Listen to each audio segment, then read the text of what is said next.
What's going on, guys? Grant here with Pixel Connection. Now I've got some really cool news. This just in, we have a little bit of information we can talk about. A brand new camera from Panasonic. Now, this is something that's probably very familiar to all of you. This being, despite me taping it up like crazy, it's the GH5. Sensational camera that came out last year and actually just revolutionized what could be done with such a small form factor camera.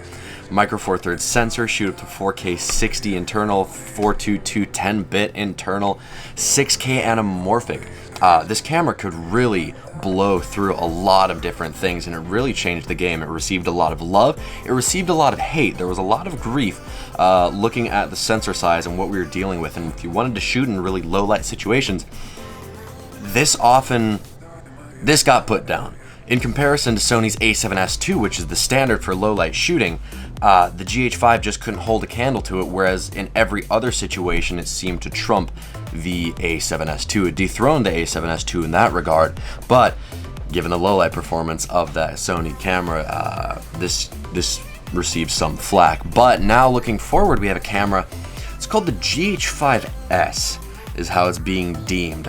Slightly reworked body, a little bit different design, some added buttons, a nice little emblazoned red S on the front of the body itself, designating this brand new sensor that we're working with to push some low light performance, higher ISO performance, a little bit cleaner ISO performance. So another great thing that the GH5 had was a great log profile. It made files really easy to work with. You could really do a lot in post-production, but a lot of people didn't like log because you had to buy it separately. You had to buy the camera, which is a decent chunk of change at $2,000, but then you had to buy vlog on top of that, which was another $100. Now what they're doing here with the GH5S, they're actually including vlog, so it will ship with vlog, which is something very cool.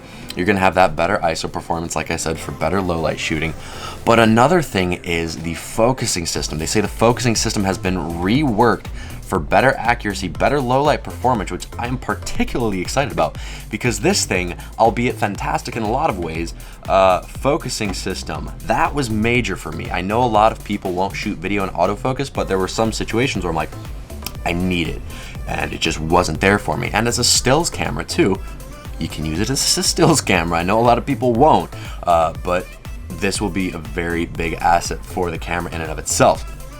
Some other notable things about the GH5S are better bit rates in Cinema 4K. I mean, I know you already have a lot to work with in the GH5, but they're actually just giving you a couple more frame rates to work with, better bit rates. So I'm really excited to see what this translates to in the actual products this camera will be able to produce, because I've had phenomenal results just with my GH5. But these couple extra tweaks, will this really be that different for the camera? I mean, I know a lot of people really loved working with that 400 megabit bit rate of Cinema 4K before, but I'm wondering if different frame rates are going to be really nice. Having the 50p, the 25p, personally 50p is really nice for me. I'm going to shoot there probably quite a lot, having the freedom to just let the footage run at 50p, but then also if I need to cut to slow-mo, I still have a really nice frame rate that I'm working with, because I don't like 60, so 50 tends to be really nice. Some other things this camera is going to implement are going to be helpful for nighttime shooters, if it be stills, or I mean, maybe video, depending on the setting.